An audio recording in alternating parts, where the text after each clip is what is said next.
जोहार दोस्तों, प्रोफेसर की कक्षा में आपका स्वागत है।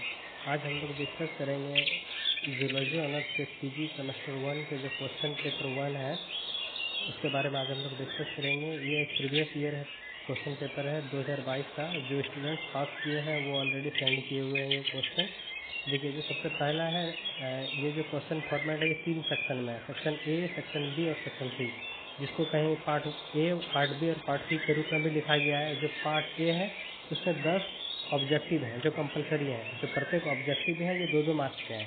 सबसे पहला वाला देखिए क्या है ना कि आप लोग को बताना है कि जो linear is credited to introducing. जो लीनियर है ना, लीनियर मतलब है ना कि उसका कौन सा काम की वजह से उसे क्रेडिट दिया गया है। ये 4 दिए हुए हैं, ये 4 में से है ना कि आपको एक सेलेक्ट करना है। ये जो बच्चा मतलब सीख के आए इस क्वेश्चन में, जरूरी नहीं कि ये जो आंसर है वो सही है, आप भी एक बार क्रॉस वेरीफाई कर लीजिएगा। क्वेश्चन नंबर बी है classification of living organism based on their evolutionary relationship. आपको बताना है जो क्लासिफिकेशन लिविंग बींग्स हुए, लिविंग ऑर्गेनिज्म के हुए हैं on the basis of evolutionary relationship, उसे क्या बोला जाता है।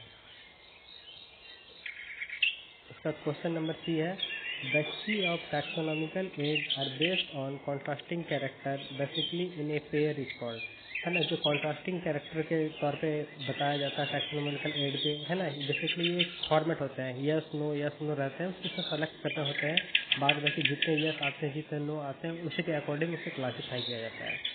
क्वेश्चन नंबर डी क्या है in spectrophotometer the sample path length and concentration of sample are directly proportional to. है ना, वो डायरेक्टली प्रोपोर्शनल किसके होते हैं ये भी देख लीजिएगा। है ना कि ये थोड़ा कंफ्यूजिंग वाला है ना, ये भी थोड़ा डी नंबर देख लीजिएगा। क्वेश्चन नंबर ई क्या है who discovered the barley-Lambert law. है ना, बार्ले-लैम्बर्ट लॉ से है ना कि किसने इन्वेंट किया था। है ना, ये इन्वेंट वाले क्वेश्चन आते हैं, ये थोड़ा ध्यान से देख लीजिएगा। क्वेश्चन नंबर एफ है which of the following formula for pH calculation. जो पीएच कैलकुलेशन है फोटोज ऑफ हाइड्रोजन, है ना कि वो किस फार्मूला के ऊपर बेस्ड करते हैं ये भी थोड़ा देख लीजिएगा।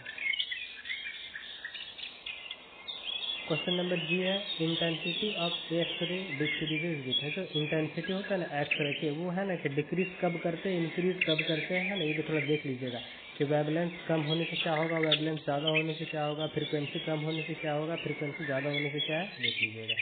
क्वेश्चन नंबर 8 है ELISA allow for rapid screening and quantitative of the presence of. है ना, जो एलाइजा होता है, एलाइजा टेस्ट जो होते हैं, एलाइजा टेस्ट है ना, ये जो एंटीजन एंटीबॉडी इंटरेक्शन को ये करते हैं, तो वो किसके पे ये करते हैं आपको थोड़ा देख लेना है।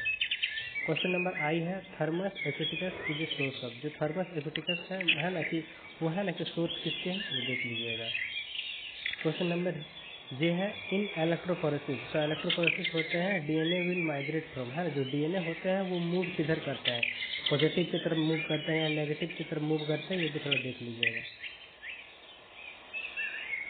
उसके बाद जो पार्ट बी है, पार्ट बी में है ना बेसिकली कभी 5 सवाल रहते हैं, कभी 6 सवाल रहते हैं। आप प्रीवियस ईयर देखोगे है ना, तो किसी में कभी 5 रहते हैं, किसी 6 रहते हैं, कभी 7 रहते हैं। इन 7, 5, 4 जो भी रहेंगे उसमें से आपको 4 लिखने हैं। ये जो 4 लिखोगे ये 5 मार्क्स करके होंगे, ये टोटल 20 मार्क्स के होंगे। ठीक है, सबसे पहला दिया है टैक्सोनॉमी। है ना, टैक्सोनॉमी के ऊपर आपको शॉर्ट नोट्स लिखना है, या तो क्या है टैक्सोनॉमिकल कलेक्शन के ऊपर आप लिख सकते हो। फेस कॉन्ट्रास्ट इलेक्ट्रो माइक्रोस्कोप पे लिखते हो। ये जो माइक्रोस्कोप है ये माइक्रोस्कोप इंपॉर्टेंट है ना, ये प्रीवियस ईयर में रिपीट होते गए, तो माइक्रोस्कोप देख लीजिएगा थोड़े अच्छे से। उसके बाद क्या है पोजीशन इमिशन टोपोग्राफी। है ना, पोजीशन इमिशन टोपोग्राफी है। उसके बाद क्वेश्चन नंबर ई क्या है कोलोरीमीटर। इसमें जो है ना एप्लीकेशन बेस्ड क्वेश्चन आते हैं, जैसे कॉलोरीमीटर है, स्पेक्ट्रोफोटोमीटर और भी जितने वाले एप्लीकेशन वाले हैं ये प्रत्येक ये रिपीटेड आते ही रहते हैं अल्टरनेट में। कभी कॉलोरीमीटर आए, कभी स्पेक्ट्रोफोटोमीटर आए, कभी माइक्रोस्कोप आए, ये आते रहते हैं, इसको थोड़ा देख लीजिएगा। उसके बाद हम लोग मूव करते हैं पार्ट नंबर सी। जो पार्ट नंबर सी ये लॉन्ग क्वेश्चन है। ये जो लॉन्ग क्वेश्चन है ये 10-10 मार्क्स के होते हैं, कभी 5-6 इसमें भी रहते हैं। इन 5-6 में से आपको 3 लिखने होते हैं। है ना, तो ये क्वेश्चन का सिलेक्शन बहुत अच्छे तरीके से कीजिएगा कि कौन सा आपको अटेम्प्ट करना है, कौन सा क्या करना है। देखिए क्वेश्चन नंबर ए क्या है व्हाट इज साइटोटैक्सोनॉमी। साइटोटैक्सोनॉमी क्या होते हैं discuss the use of cytotaxonomy in identification of species. आपको इसके यूज जो आप लिखोगे साइटोटैक्सोनॉमी क्या होता है, इसके यूज भी आपको लिखने हैं ना। यूज कहाँ पे इन आइडेंटिफिकेशन ऑफ स्पीशीज, कोई एक स्पीशीज है उसको आप आइडेंटिफाई कैसे करोगे, है ना, उसके बारे में आपको यूजेस लिखने हैं। क्वेश्चन नंबर बी क्या है डिस्कस डिफरेंट टैक्सोनॉमिक की with note on their merit and demerit. आपको है ना अलग अलग टैक्सोनॉमिक कीज जो होते हैं इसमें मेरिट और डीमेरिट लिखना है। मेरिट पॉजिटिव पॉइंट को बोला जाता है, डीमेरिट नेगेटिव पॉइंट को बोला जाता है। क्वेश्चन नंबर 3 क्या है, right notes on enzyme link in new solvent acid. जो एलाइजा है, एलाइजा के बारे में आपको नोट्स लिखने हैं और क्या लिखने हैं, उसके एप्लीकेशन लिखने हैं, यूजेस लिखने हैं। क्वेश्चन नंबर डी है, give a brief account on column chromatography with diagram, है ना, कि कॉलम क्रोमेटोग्राफी क्या होता है और उसके डायग्राम्स आपको बनाना है। ये 10 मार्क्स का है। उसका जो लास्ट क्वेश्चन क्या है, explain the principle and application of ultrasound. जो अल्ट्रासाउंड होते हैं, अल्ट्रासाउंड कैसे काम करते हैं, उसके आपको यानी कि मेन प्रिंसिपल्स लिखने हैं और क्या लिखने हैं, एप्लीकेशन लिखने हैं। जो लॉन्ग क्वेश्चन है ट्राई कीजिएगा 6 से 7 पेज में लिखने के लिए, और जो शॉर्ट क्वेश्चन है ट्राई कीजिएगा 2.5 से 3 पेज में लिखने के लिए। शॉर्ट वाला 2.5 पेज लिखिए और जो लॉन्ग वाला है वो अप्रॉक्स 6 पेज के आसपास लिखिए।